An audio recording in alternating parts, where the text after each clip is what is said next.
moving ahead, I would like to invite Mr. Pablo Banchio to share his perspectives.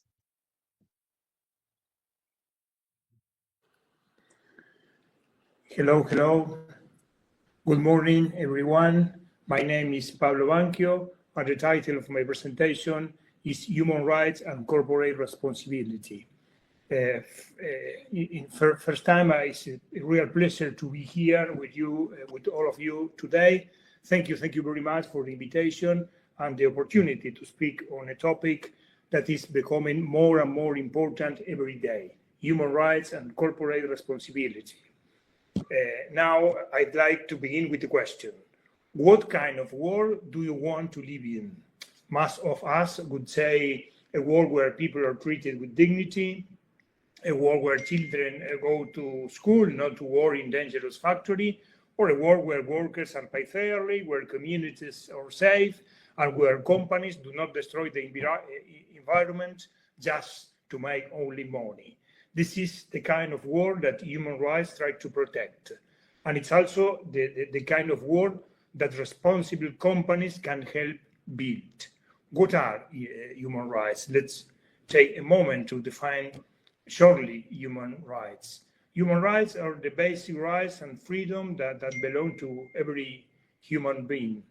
This includes the right to life, to be free from slavery, to have access to education, to enjoy fair working conditions, and to live without fear or discrimination.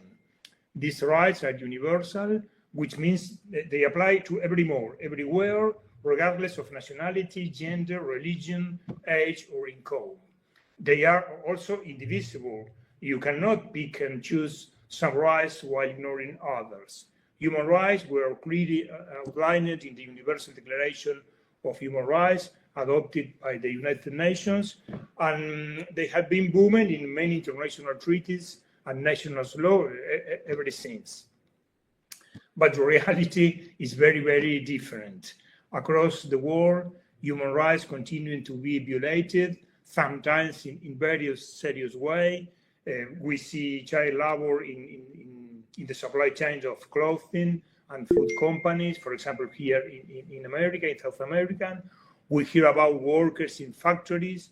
We are denied basic safety equipment, and in some cases, people are forced to work against their will, with no pay and no protection. This is a modern slavery. And sadly, companies are often involved in many of these cases. What is corporate responsibility? The second argument of my presentation. This brings us to the questions of corporate responsibility. In the past, many people believed that the only job of a company was to make money for the shareholders, but that idea is now changing, and for good reasons. Today, society expects businessmen to do more.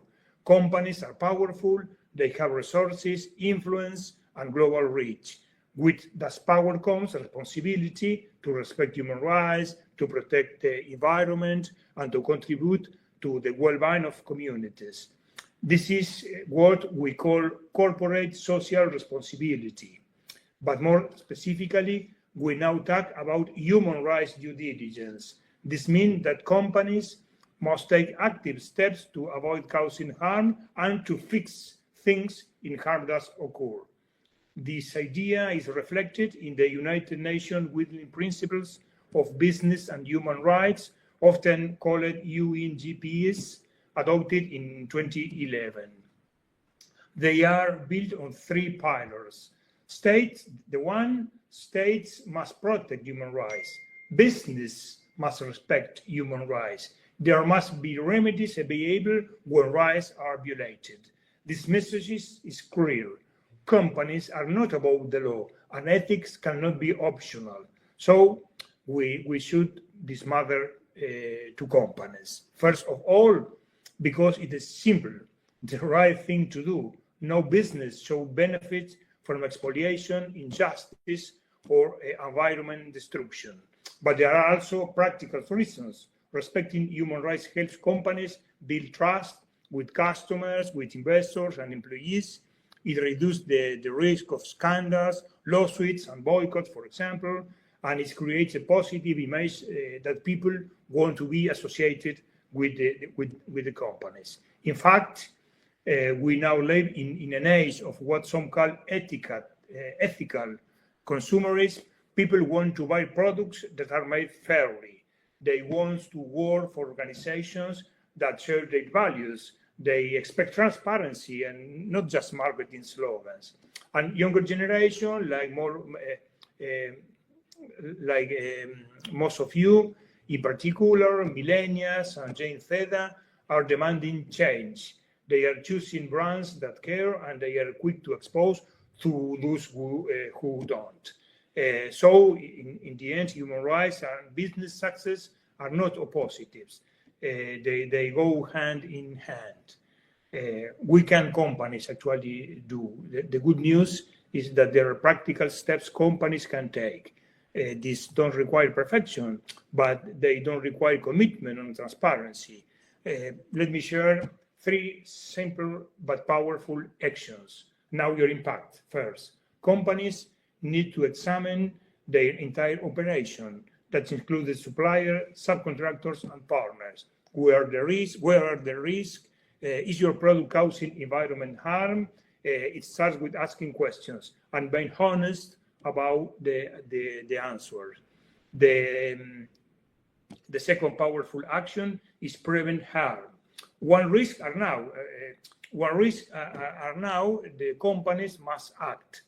That means setting clear rules, training employees, monitoring performance, and making ethical choices, especially when are difficult. For example, if a supplier is now to use child labor, don't look the other way. Find a better alternative or work to improve conditions. And the third, take responsibility. No company is perfect.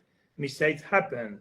But when they do, business must be ready to fix the problem, apologize, for example, if needed, and compensate this effect and learn from experience. People respect companies that are willing to grow. Example of positive change. Let's take a moment to look at real world example. For example, some fashion brands are now publishing full list of their suppliers so the public can see where products are made. Some electronic companies conduct independent audits of their factories to check safety and worker rights, and others have created grievance mechanisms allowing workers to report abuse confidentiality, for example. Even major food and beverage companies are now investing in fair trade and climate protection.